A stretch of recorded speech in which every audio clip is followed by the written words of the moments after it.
അന്വേഷണത്തിൻ്റെ അൽഗോരിതത്തിലേക്ക് സ്വാഗതം. പ്രിയപ്പെട്ടവരെ, കഴിഞ്ഞ എപ്പിസോഡിൽ ഛത്തീസ്ഗഡ് എന്താണ് നമ്മളോട് പറയുന്നത് എന്നതിനെക്കുറിച്ച് വളരെ സംക്ഷിപ്തമായി ചില കാര്യങ്ങൾ അവതരിപ്പിച്ചിരുന്നു. അത് ഇന്നത്തെ ഇന്ത്യൻ പശ്ചാത്തലത്തിൽ എത്രമാത്രം പ്രസക്തമാണ് എന്ന് പ്രത്യേകിച്ച് ഒരു വിശദീകരണവും വ്യാഖ്യാനവും കൂടാതെ ഇന്ത്യൻ അവസ്ഥ സൂക്ഷ്മമായി ശ്രദ്ധിക്കുന്നവർക്ക് മുഴുവനും മനസ്സിലാവും. പക്ഷേ 2025 ഛത്തീസ്ഗഡിൽ ആരംഭിച്ച് അവിടെ അവസാനിപ്പിക്കാൻ കഴിയുന്ന ഒന്നല്ല ഛത്തീസ്ഗഡ് നമ്മോട് പറയുന്നത്. അതിനപ്പുറത്തേക്ക് വ്യാപിച്ചു നിൽക്കുകയാണ്. ആ വ്യാപനത്തെക്കുറിച്ചുള്ള സംക്ഷിപ്തമായ ചില സൂചനകളാണ് മുമ്പ് നൽകിയത്. അതിൻ്റെ തുടർച്ചയിൽ പുരോഗമന കലാസാഹിത്യ സംഘത്തിൻ്റെ ആഭിമുഖ്യത്തിൽ 2008 കന്തമാലിലെ ക്രിസ്ത്യൻ വംശഹത്യയുടെ പശ്ചാത്തലത്തിൽ ഞങ്ങൾ നടത്തിയൊരു യാത്ര ഓർമ്മിച്ചെടുക്കുന്നത് എന്തുകൊണ്ടും പ്രസക്തമായിരിക്കും. അന്ന് തിരുവനന്തപുരത്ത് നിന്നാണ് ഞങ്ങൾ തീവണ്ടി കയറുന്നത്. അപ്പോൾ വളരെ ആവേശകരമായ മുദ്രാവാക്യങ്ങളോടെയാണ് അവിടെ കൂടിയ ജനായത്ത മതനിരപേക്ഷ മാനവിക കാഴ്ചപ്പാട് ഉയർത്തിപ്പിടിക്കുന്ന ഞങ്ങളുടെ സുഹൃത്തുക്കൾ, സഹപ്രവർത്തകർ ഞങ്ങളെ കന്തമാലിലേക്ക് യാത്ര അയച്ചത്. അന്ന് അവിടെ മുഴങ്ങിയ ഏറ്റവും പ്രധാനപ്പെട്ടൊരു മുദ്രാവാക്യം, ആ മുദ്രാവാക്യം കേരളത്തിൽ ജനാധിപത്യവാദികൾ, പുരോഗമനവാദികൾ പതിവായി വിളിച്ചുകൊണ്ടിരിക്കുന്ന മുദ്രാവാക്യമാണ്. അതിലെന്തെങ്കിലും പുതുമയുണ്ട് എന്നല്ല ഞാൻ പറയുന്നത്. പക്ഷേ ആ മുദ്രാവാക്യം ഞങ്ങൾ കന്തമാലിലെത്തിയപ്പോൾ പൂർണ്ണമായും അപ്രസക്തമായി തീരുകയാണ് ഉണ്ടായത്. മറ്റൊരർത്ഥത്തിൽ പറഞ്ഞാൽ, ഇവിടെ പ്രസക്തമായൊരു മുദ്രാവാക്യം അവിടെ അപ്രസക്തമായി തീർന്നു. മനുഷ്യർ പരസ്പരം സ്നേഹിച്ചും ബഹുമാനിച്ചും കഴിയുന്ന ഒരു സാമൂഹ്യ പശ്ചാത്തലത്തിൽ പ്രസക്തമാകുന്ന സംഭാഷണം പോലും അങ്ങനെ അല്ലാത്തൊരു സ്ഥലത്തെത്തുമ്പോൾ അപ്രസക്തം മാത്രമല്ല, അപകടകരം കൂടിയായിത്തീരും. ഇവിടെ ഞങ്ങളെ ആവേശം കൊള്ളിക്കുമാറ് വിളിച്ച ആ മുദ്രാവാക്യം മതമല്ല മതമല്ല മതമല്ല പ്രശ്നം, എരിയുന്ന വയറിലെ തീയാണ് പ്രശ്നം. ആ മുദ്രാവാക്യത്തിന് പല അർത്ഥങ്ങളുണ്ട്. അതിലൊരർത്ഥം മതവിശ്വാസം ആ വിശ്വാസമുള്ളവരുടെ ജീവിതത്തിൻ്റെ അനിവാര്യ ഭാഗമാണ്. എന്നാൽ രാഷ്ട്രത്തെ സംബന്ധിച്ചിടത്തോളം ആ രാഷ്ട്രത്തിലെ ജനങ്ങൾക്ക് മതം നൽകുകയല്ല, അവർക്ക് വിശ്വാസികളായും വിശ്വാസികളല്ലാതെയും ആത്മാഭിമാനത്തോടെ ജീവിക്കാൻ ആവശ്യമായ ഭക്ഷണവും വസ്ത്രവും പാർപ്പിടവും നൽകുകയാണ് വേണ്ടത് എന്ന ഒരു കാഴ്ചപ്പാടാണ്. എന്നാൽ ഞങ്ങൾ കന്തമാലിലെത്തുമ്പോൾ ഞങ്ങൾക്ക് മനസ്സിലാക്കാൻ കഴിഞ്ഞത് അവിടുത്തെ മനുഷ്യർ, പ്രത്യേകിച്ചും ക്രിസ്തുമത വിശ്വാസികളായ മനുഷ്യർ അവിടെ പീഡിപ്പിക്കപ്പെടുന്നത്, ആക്രമിക്കപ്പെടുന്നത് മതത്തിൻ്റെ പേരിലാണ്. നിങ്ങൾ ക്രിസ്ത്യനാണോ, നിങ്ങൾ ആക്രമിക്കപ്പെടും. കന്യാസ്ത്രീകളുടെ വസ്ത്രവും അച്ഛന്മാരുടെ വസ്ത്രവും ക്രിസ്ത്യൻ പേരും അവരുടെ ആരാധനകളും അവരുടെ ചർച്ചും എല്ലാം ആക്രമണത്തിന് വിധേയമാകുന്ന ഒരു പശ്ചാത്തലമായിരുന്നു. മറ്റൊരു വിധത്തിൽ പറഞ്ഞാൽ അവിടുത്തെ പ്രശ്നം മതം തന്നെയായിരുന്നു. അവർക്ക് ആവശ്യത്തിന് ഭക്ഷണം ഉണ്ടായിരുന്നു, അവർക്ക് പരിമിതമാണെങ്കിലും തൊഴിലുണ്ടായിരുന്നു. പക്ഷേ അവർക്ക് അവരായി ജീവിക്കാനുള്ള, അവരുടെ വിശ്വാസത്തിൻ്റെ ഉറപ്പുള്ള മണ്ണിൽ കാലമർത്തിച്ചവിട്ടി ആത്മാഭിമാനത്തോടെ ശിരസ്സുയർത്തി നിൽക്കാനുള്ള അവരുടെ പ്രാഥമികമായ പൗരാവകാശം, ഏതു മതം സ്വീകരിക്കാനും സ്വീകരിക്കാതിരിക്കാനും, തങ്ങളുടെ മതം പ്രചരിപ്പിക്കാനും പ്രചരിപ്പിക്കാതിരിക്കാനും ഒക്കെയുള്ള സ്വാതന്ത്ര്യം, ആ സ്വാതന്ത്ര്യമാണ് വെല്ലുവിളിക്കപ്പെട്ടത്. അതുകൊണ്ട് അവരുടെ പ്രശ്നം അവരുടെ മതപരമായ ഐഡൻറ്റിറ്റി, സ്വത്വം തന്നെയായിരുന്നു. കുറച്ചുകൂടി ആഴത്തിൽ ആലോചിച്ചാൽ, എവിടെയാണോ മതത്തിൻ്റെ പേരിൽ മനുഷ്യർ മർദ്ദിക്കപ്പെടുന്നത്, ആ മർദ്ദിത മതത്തോടൊപ്പം ചേർന്ന് നിൽക്കുക എന്നുള്ളതാണ് മറ്റു മതത്തിൽപ്പെട്ടവരുടെയും ഒരു മതത്തിൽപ്പെടാത്തവരുടെയും ആദ്യത്തെ ഉത്തരവാദിത്വം. മതതത്വങ്ങളെക്കുറിച്ചുള്ള സംവാദവും അതിൻ്റെ ശരിതെറ്റുകളും ഒക്കെ അത് കഴിഞ്ഞ് മാത്രം ഉണ്ടാകേണ്ട കാര്യങ്ങളാണ്. ഒരു വലിയ തീപിടുത്തമുണ്ടാകുമ്പോൾ ആദ്യം ആ തീ കെടുത്തുകയാണ് വേണ്ടത്. പിന്നീട് അനിവാര്യമായും എങ്ങനെ തീ പിടിച്ചു, ആരാണ് തീ കൊടുത്തതാണോ ഉൾപ്പെടെയുള്ള കാര്യങ്ങൾ ആലോചിക്കേണ്ടി വരും. എന്നാൽ തീപിടുത്തമുണ്ടാകുമ്പോൾ അമ്പലക്കുളത്തിലെ വെള്ളമാണോ പള്ളിയിലെ വെള്ളമാണോ എന്നുള്ളതിനെക്കുറിച്ച് തർക്കിക്കുന്നത് നമ്മളെ ഈ പരിഷ്കൃത നൂറ്റാണ്ടിന് അന്യരാക്കി മാറ്റും. നമ്മൾ വളരെ പ്രബുദ്ധരായി എന്ന് നമ്മൾ പരസ്യപ്പെടുത്തുന്നത് നാം നമ്മെ തന്നെ തെറ്റിദ്ധരിപ്പിക്കാൻ വേണ്ടി പറഞ്ഞുകൊണ്ടിരിക്കുന്ന നുണകളാണോ എന്ന് വരുംകാലം നമ്മെ വിചാരണ ചെയ്യും. ഞാൻ പറഞ്ഞു വരുന്നത്, കന്തമാലിൽ ഞങ്ങൾ ചെന്നപ്പോൾ പല ചർച്ചിൻ്റെയും മുകളിൽ കാവിക്കൊടിയാണ് പറക്കുന്നത്. ഇതെന്ത് മറിമായോ! ഈ കൊടി അഴിച്ചു മാറ്റാൻ ഇവിടെ ആരുമില്ലേ? ഓർക്കണം, കന്തമാലിലെ വംശഹത്യ കഴിഞ്ഞ് ആഴ്ചകൾക്ക് ശേഷമാണ് വംശഹത്യ നടന്ന വഴികളിലൂടെ ഞങ്ങൾ യാത്ര ചെയ്യുന്നത്. അപ്പോഴും ആരാധനാലയത്തിൻ്റെ മുകളിൽ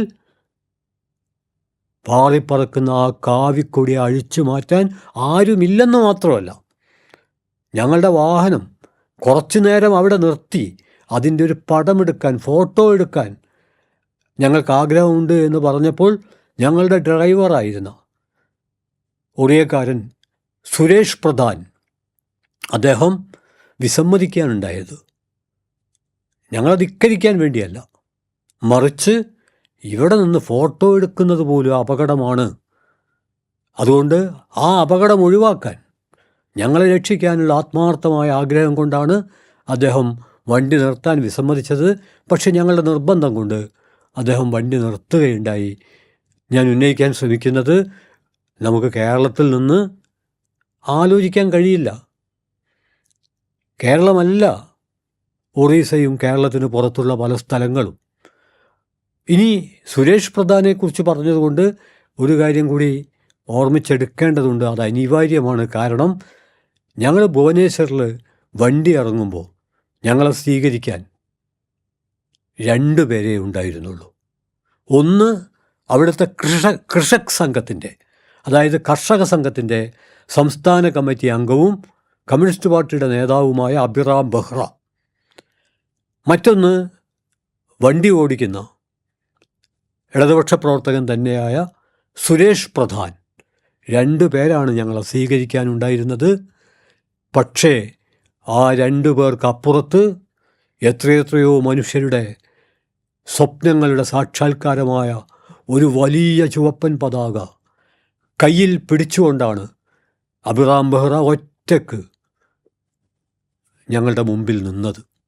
അതൊരു വല്ലാത്ത അനുഭവമായിരുന്നു എന്ന് പറയാതെ വയ്യ. സാധാരണഗതിയിൽ നമ്മൾ മുദ്രാവാക്യം വിളിക്കുമ്പോഴൊക്കെ ആവർത്തിക്കാറുള്ളതാണെങ്കിലും അവിടെ വെച്ച് ഒരൊറ്റയാൾ ഒരു വലിയ കൊടിയും പിടിച്ച്, അയാളുടെ പിറകിൽ നേരത്തെ പറഞ്ഞ സുരേഷ് പ്രധാനുണ്ട്. പക്ഷേ അഭിറാം ബെഹ്റയാണ് ഞങ്ങളെ ചെങ്കൊടിയുമായി എതിരേറ്റത്. പിന്നെ ഒരാഴ്ച ഞങ്ങളോടൊപ്പം ഉണ്ടായത് സുരേഷ് പ്രധാനാണ്. അഭിറാം ബെഹ്റയും ഉണ്ടായിരുന്നു. ഞങ്ങൾ കന്തമാലിലെ ചർച്ചുകളിൽ അവിടുത്തെ കന്യാസ്ത്രീകളോട് എന്താണ് ഇവിടെ നടന്നത് എന്നതിനെക്കുറിച്ച് സംസാരിച്ചു. ആ സംസാരിക്കുമ്പോൾ ശ്രദ്ധിച്ചൊരു കാര്യമുണ്ട്, പലപ്പോഴും അവർ ഞങ്ങൾ മാത്രമാവുമ്പോൾ, പലരും കോട്ടയത്തു നിന്നും മറ്റും കന്തമാലിൽ വന്ന് മിഷനറി പ്രവർത്തനം നടത്തുന്നവരാണ്. കഴിഞ്ഞ എപ്പിസോഡിൽ സൂചിപ്പിച്ചിരുന്നു, ഉപേക്ഷിക്കപ്പെടുന്ന കുഷ്ഠരോഗികളായതുകൊണ്ട് ഉപേക്ഷിക്കപ്പെടുന്ന മനുഷ്യരെ കഴുകി വൃത്തിയാക്കി അവർക്ക് ആവശ്യമായ ചികിത്സ നൽകി അവരെ പരിചരിക്കുകയാണ് അവർ ചെയ്തുകൊണ്ടിരിക്കുന്നത്. അതിലൊരു പ്രകോപനവുമില്ല, അതിലൊരു വെല്ലുവിളിയുമില്ല.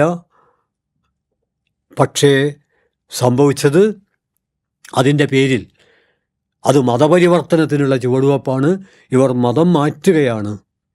കാട്ടിൽ ഉപേക്ഷിക്കപ്പെട്ട് മൃഗങ്ങൾക്ക് തീറ്റയായിത്തീരുന്ന മനുഷ്യരെ എടുത്ത് രക്ഷിച്ച് തേച്ച് കഴുകി സംരക്ഷിക്കുന്നവർ ആ സംരക്ഷണത്തിൻ്റെ മൂല്യം മനസ്സിലാക്കാതെ അവരെ അപഹസിക്കുകയാണ് ഉണ്ടായത്. അത് പറയാനല്ല. അങ്ങനെ ഞങ്ങൾ ചർച്ചിലെ കന്യാസ്ത്രീകളുമായി സംസാരിക്കുമ്പോൾ ആ സ്ത്രീകൾ അബിറാം ബെഹ്റ അവിടേക്ക് വന്നപ്പോൾ പെട്ടെന്ന് സംഭാഷണം നിർത്തി. അപ്പോൾ ഞങ്ങൾ ചോദിച്ചു, എന്ത് പറ്റി? അപ്പോൾ അവർ പറഞ്ഞു, ഇനി നമുക്ക് പിന്നെ സംസാരിക്കാം, അവർ വരുന്നുണ്ട്. ഏതവർ? അല്ല, ഉറിയ. മറ്റൊരർത്ഥത്തിൽ പറഞ്ഞാൽ അബിറാം ബെഹ്റ ഈ പീഡിത മതപക്ഷത്ത് നിൽക്കുന്ന ഞങ്ങൾക്ക് വരെ ഈ പ്രദേശത്തേക്ക് വരാനും ഇവരുമായി സംസാരിക്കാനും സൗകര്യമൊരുക്കിയ ഒരു ജനായത്തവാദിയാണ്. കർഷക സംഘത്തിൻ്റെ സംസ്ഥാന നേതാവാണ്. പീഡിത മതപക്ഷത്തോട് ധീരമായി നിലകൊള്ളുന്ന ആളാണ്. പക്ഷേ അദ്ദേഹത്തെപ്പോലും സംശയിക്കുന്ന ഒരവസ്ഥ വന്നു ചേർന്നു. വംശഹത്യ എന്തുമാത്രം ആഴത്തിലുള്ള വിള്ളലുകളാണ് ജനങ്ങളുടെ മനസ്സിലുണ്ടാക്കുന്നത് എന്ന് നേർക്കുനായ ഞങ്ങൾ കണ്ട ഒരു സന്ദർഭമായിരുന്നു അത്. നമുക്ക് സങ്കല്പിക്കാൻ കഴിയില്ല. നമുക്ക് പ്രബന്ധം എഴുതാൻ പറ്റും, പ്രസംഗിക്കാൻ പറ്റും. പക്ഷേ വംശഹത്യക്ക് വിധേയമായ ഒരു പ്രദേശത്തെ ജനങ്ങളുടെ അവരുടെ ജീവിതത്തിൽ സംഭവിക്കുന്ന ഏറ്റവും വലിയ നഷ്ടം അത് പരസ്പരമുള്ള വിശ്വാസം ഇല്ലാതാവുക എന്നുള്ളതാണ്. വിശ്വാസനഷ്ടം. ആ വിശ്വാസനഷ്ടം എത്രമാത്രം ഭീകരമാണ് എന്ന് നേർക്കുനേരെ ഞങ്ങൾ മനസ്സിലാക്കിയ ഒരു സന്ദർഭമായിരുന്നു അത്. രണ്ടാമത്തെ സന്ദർഭം, ഈ സുരേഷ് പ്രധാൻ എന്തോ ഞങ്ങളിൽ നിന്ന് മറച്ചു വെക്കുന്നുണ്ടല്ലോ എന്ന് ഇടയ്ക്ക് തോന്നിയിരുന്നു. പിന്നെയാണ് കണ്ടത് അദ്ദേഹം കുരിശ് വരയ്ക്കുന്നുണ്ട്. ഒളിച്ചിട്ടാണ് ഇത് ചെയ്യുന്നത്. ഞങ്ങളുടെ മുമ്പിൽ അദ്ദേഹം ഒരു ഹിന്ദുമത വിശ്വാസിയെപ്പോലെയാണ് പെരുമാറിയത്. അദ്ദേഹത്തിൻ്റെ മതം ഒളിച്ചു വെക്കുകയായിരുന്നു. പിന്നെ ഞങ്ങൾ സ്നേഹപൂർവ്വം ചോദിച്ചപ്പോൾ അദ്ദേഹം പറഞ്ഞത്, ഞാൻ ക്രിസ്ത്യാനിയാണ്, പക്ഷേ ക്രിസ്ത്യാനിയാവുക എന്നുള്ളത് ഇവിടെ പീഡനം ഏൽക്കാൻ, ആക്രമണം നേരിടാൻ. അപ്പോൾ ഞങ്ങൾ പറഞ്ഞു, ഞങ്ങൾ ഈ ആക്രമം നേരിട്ട മനുഷ്യരോട് ഐക്യദാർഢ്യം പ്രഖ്യാപിക്കാൻ വേണ്ടിയാണല്ലോ ഇവിടെ വന്നത്. അല്ല, നിങ്ങൾ വന്നത് അങ്ങനെയൊക്കെ തന്നെയാണ്. നിങ്ങളെ അവിശ്വസിക്കുന്നത് കൊണ്ടല്ല. വംശഹത്യാനന്തരം ഈ വിധം പെരുമാറി നിങ്ങളുടെ മുമ്പിലും അങ്ങനെ ആയിപ്പോയതാണ്. അതുകൊണ്ടാണ് ഞാൻ ഒന്നും തുറന്നു പറയാതിരുന്നത്. നിങ്ങൾ ക്ഷമിക്കണം. അദ്ദേഹം ഒരു കുറ്റബോധത്തോടെയാണ് ഇത് ഞങ്ങളോട് പങ്കുവച്ചത്. ഞാൻ ഈ രണ്ട് സന്ദർഭങ്ങൾ ഒരൊറ്റ സന്ദർഭം കൂടി പറഞ്ഞുകൊണ്ട് ഇത് അവസാനിപ്പിക്കുകയാണ്. സത്യത്തിൽ ഇതിവിടെ അവസാനിക്കുന്നില്ല. കാരണം ഒരു വംശഹത്യയും നമ്മുടെ വിവരണത്തിൽ നിൽക്കില്ല. നമ്മുടെ വ്യാഖ്യാനങ്ങളിലും വിശദീകരണങ്ങളിലും അത് ഒതുങ്ങില്ല. നമ്മുടെ എല്ലാ അപഗ്രഥനത്തിൻ്റെയും ചട്ടക്കൂട് ഫ്രെയിം അത് പൊളിക്കും. കാരണം നമ്മൾ അപഗ്രഥനമൊക്കെ നടത്തുന്നത് വസ്തുതകൾ, വിവരങ്ങൾ ഇതൊക്കെ വെച്ചുകൊണ്ടാണ്. അതിന് ജീവനില്ല. പക്ഷേ ഈ വസ്തുതകളും വിവരങ്ങളും ജീവനുള്ള മനുഷ്യൻ്റെ വിചാരങ്ങളുടെ ചുരുക്കെഴുത്താണ് എന്ന് നമ്മൾ മനസ്സിലാക്കുമ്പോഴാണ് സകല ചട്ടക്കൂടും പൊളിഞ്ഞു പോവുക. അതവിടെ നിൽക്കട്ടെ. പറയാൻ വിചാരിച്ച ഒരു കാര്യം അത് മറ്റൊന്നുമല്ല.